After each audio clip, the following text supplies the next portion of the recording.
आओ बेटा, इसी जो भी हमने क्वेश्चन करा है, इसी क्वेश्चन में थोड़ी सी मॉडिफिकेशन कर लेते हैं। कुछ नहीं है, सब कुछ वही है, कुछ भी अंदर नहीं कर रहा मैं, सब कुछ वही है।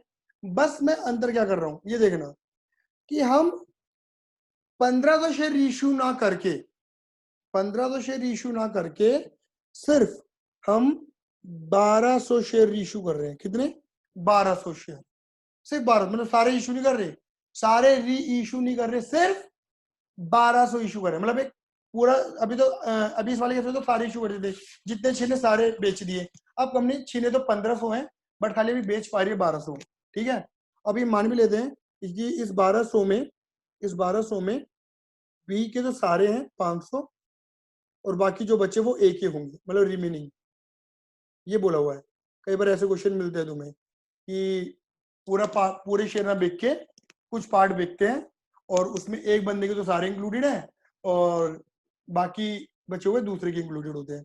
तो क्या करना है? तो कुछ नहीं है, application, allotment, first call, final call, 4 feature तक, 4 फीचर तक कुछ भी ड्रामा नहीं है। ड्रामा होगा रीइशू पे। देखो क्या होगा भैया, 1500 शेयर बेच रहे थे तो 1500 के अकॉर्डिंग एंट्री बनाई थी रीइशू की, है ना? अब 1200 बेच रहे हो तो 1200 के अकॉर्डिंग एंट्री बनाओ, सेम एंट्री बनेगी, बस 1500 क्या आ जाएगा, 1200 आ जाएगा। तो देखो नोवी एंट्री क्या बनेगी, सिर्फ नोवी एंट्री का चेंज होगा। क्या?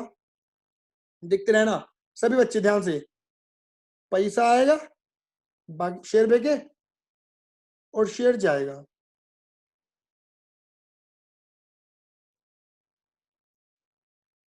Paid up, fully paid up, fully paid up face value, यानी कि 12,000 रुपए के शेयर हो गए। बात क्लियर हो गई? और देखो कंपनी ने कितने बेच दिए, 8 रुपए के अकॉर्डिंग, हाँ है ना?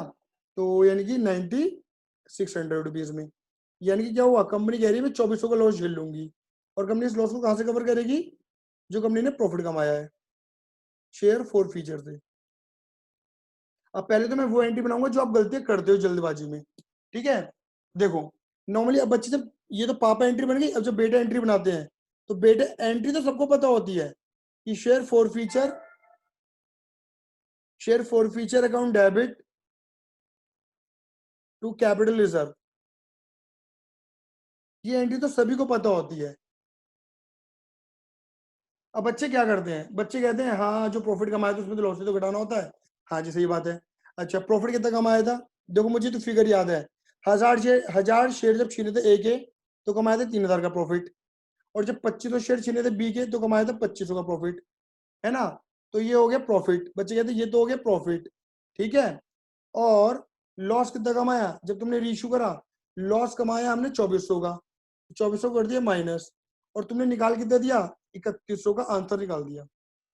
और फिर तुम्हारा आंसर तुम्हारी बुक से मैच नहीं करता, फिर तुम कहते हो सर सर सर सर हमारा मैच नहीं कर रहा। अरे मेरे बेटा मैच क्यों करेगा, मुझे बताओ मैच क्यों करेगा, क्यों मैच क्यों नहीं करना चाहिए, हमें बताओ। मेरे बेटा आप सभी ने पढ़ा नहीं है क्या मैचिंग कॉन्सेप्ट? अरे जितने का प्रॉफिट लोगे उतने का ही लॉस लो, जितने का लॉस लोगे उतने का ही प्रॉफिट लो। अब मुझे बताना, ये जो तुम प्रॉफिट ले रहे हो ये है 1000 शेयर का प्रॉफिट, और ये है 500 शेयर का प्रॉफिट, यानी तुम प्रॉफिट तो ले रहे हो 1500 शेयर का, लेकिन जो तुम लॉस ले रहे हो वो ले रहे हो 1200 शेयर का। तो ये मैचिंग है क्या, प्रॉफिट 1500 का, लॉस 1200 का? अरे जब 1200 पे लॉस हुआ है तो प्रॉफिट भी तो 1200 का ही लो। मेरी बात इतनी क्लियर हुई नहीं हुई? क्लियर ही नहीं है भैया, पापा 1200 नंबर ही है तो बेटा भी 1200 नंबर ही होना चाहिए। पापा 1200 शेयर के है ना, तो बेटा भी 1200 शेयर के अकॉर्डिंग होना चाहिए। तो हमें अगर लॉस हो रहा है, अगर हमें लॉस हो रहा है 1200 शेयर पे 2400 रुपए का, तो प्रॉफिट ही 1200 शेयर का ही चाहिए। यानी कि पहले हमें क्या निकालना पड़ेगा, 1200 शेयर के अकॉर्डिंग प्रॉफिट निकालना पड़ेगा। बात क्लियर हो गई? अब देखो, ये देखो यहाँ पे लिखा हुआ है कि तुमने जो री इशू करे हैं वो कितने शेयर री इशू करे हैं, तुमने रीइश्यू करे 1200 शेयर, और 1200 में बकायदा ऊपर लिखा हुआ था कि बी के तो सारे शेयर हैं, बी के तो सारे शेयर हैं, यानी कि 500। अगर 1200 में 500 शेयर बी के हैं तो बाकी कितने बचे, 700, वो किसके होंगे, ए के होंगे। क्या इतनी बात मेरी क्लियर हो गई? बोलो हाँ या ना। बी के तो पूरे शेयर हैं, टोटल शेयर बोल दिए 500, और बी के क्या हो गए, जो बाकी बचे वो ए के हो गए, रिमेनिंग शेयर, ये तो बोला गया था ऊपर। अब बताओ, अगर बी के सारे शेयर हैं तो बी का तो ले लो सारा प्रॉफिट, भैया बी के प्रॉफिट, बी के सारे शेयर है तो बी के प्रॉफिट पर, बी के शेयर पर कितना प्रॉफिट हुआ था तुम्हें? 2500 का। तो बी का तो पूरा ले लो प्रॉफिट, क्योंकि उसमें तो सारे शेयर है। लेकिन ए के कितने शेयर है? 700। लेकिन ए के शेयर कितने छीने थे तुमने? 1000। अब मुझे बताओ, यहाँ पे तो वो लिखते हैं तुम ए के 1000 शेयर पे कितना प्रॉफिट कमा रहे थे? 3000 का। दिखाऊं? वैसे तुम्हें याद होना चाहिए। ठीक है, देखो ये रहा, ए के 1000 शेयर छीने थे और 1000 शेयर पे कितना प्रॉफिट कमा रहे थे? 3000 का प्रॉफिट कमा रहे थे। बोलो हाँ या ना?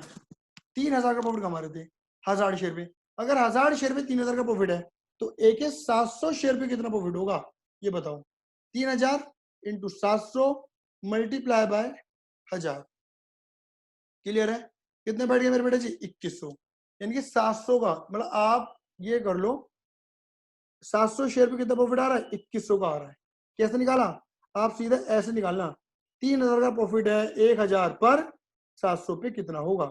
मतलब ये जो मैंने करा है ये तो मैंने बहुत बच्चे वाली बात करी है, अगर किसी को नहीं आता तो उन्हें समझ में आ गया होगा। अब देखो 500 शेयर का प्रॉफिट, अब देखो 500 शेयर का प्रॉफिट 2500 रुपए और 700 का प्रॉफिट 2100 रुपए। कितना हो गया मेरा बेटा प्रॉफिट? 2500 और 2100, जल्दी बताओ। ये आपको आ गया 4600 रुपीज। क्लियर है? तो आ जाओ जी। 40 देखो, 1200 शेयर का प्रॉफिट, 1200 शेयर का लॉस, और अब करो लेस, कितना बचेगा मेरे बेटा जी? 2200। ये आएगा निकल के। क्लियर है? नहीं है? मुझे बताओ पहले वाला आंसर सही क्यों नहीं था? क्योंकि मेरे बेटा 1500 शेयर में से तुम 1200 ही री इशू कर रहे हो, यानी कि अभी तुमने 300 शेयर री इशू नहीं करे। और मैंने ये बात आपको पहले ही लेक्चर में बता दी थी, जब मैंने सबसे पहले फोरफिची का लेक्चर दिया था, उसमें बता देता कि जब तक तुम री इशू नहीं कर देते तब तक तुम्हें ये पता ही नहीं है कि तुम्हें प्रॉफिट कितना होने वाला है। क्लियर है? ही नहीं है? री इशू के बाद ही तुम्हें ये पता लगता है कि तुम्हारी जेब में कितना प्रॉफिट बचेगा, और वही प्रॉफिट तुम अपनी कैपिटल रिजर्व में डालोगे। तुमने 300 तो री इशू करे ही नहीं है, तो तुम 300 का प्रॉफिट कैपिटल रिजर्व में डालने वाले भी नहीं हो।